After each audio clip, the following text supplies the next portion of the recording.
ભરૂચ જિલ્લામાં રોજગાર ધંધા અર્થે સ્થાયી થયેલા બંગાળી સમાજ છેલ્લા 30 વર્ષ ઉપરાંતથી આસો નવરાત્રિમાં દુર્ગા મહોત્સવની ઉજવણી કરતો આવ્યો છે। આ પર્વ આસો નવરાત્રિના પાંચમના દિવસે દુર્ગા માતાજીની વિધિવત ધાર્મિક પૂજન સ્થાપના સાથે ઉજવાય છે। દુર્ગા મહોત્સવ ઉજવવા માટે પશ્ચિમ બંગાળના મૂર્તિકારો પણ ભરૂચ ખાતે આવી પહોંચ્યા છે। તેઓ પવિત્ર નર્મદા નદીની માટીમાંથી દુર્ગા માતાજીની પ્રતિમાઓ તૈયાર કરી રહ્યા છે। એટલું જ નહીં, તમામ પ્રતિમાઓને રંગરોગાન સાથે શણગાર કરી આખરી ઓપ આપી રહ્યા છે। આસો નવરાત્રિની દુર્ગાષ્ટમીના દિવસે દુર્ગા માતાજીની વિધિવત ધાર્મિક પૂજા સાથે સ્થાપના કરી નોમ સુધી માતાજીની આરાધના કરવામાં આવે છે।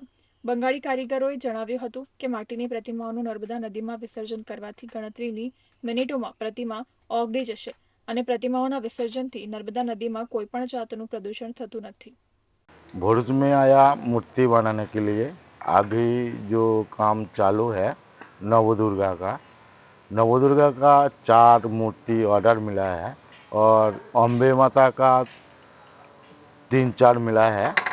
इसमें नवदुर्गा का साथ 7 फिगर आएगा।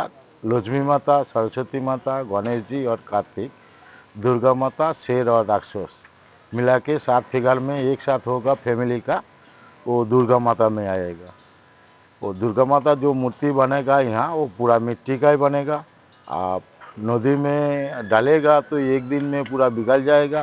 नदी अच्छी रहेगा। कोई तालाब में डालेगा तो एक दिन में पूरा बिगड़ जाएगा। आप मिट्टी का मूर्ति में पूजा किया तो सबसे अच्छी होगा, नदी अच्छी होगा। इसलिए मैं जो बनाएगा पूरा मिट्टी का ही बनेगा।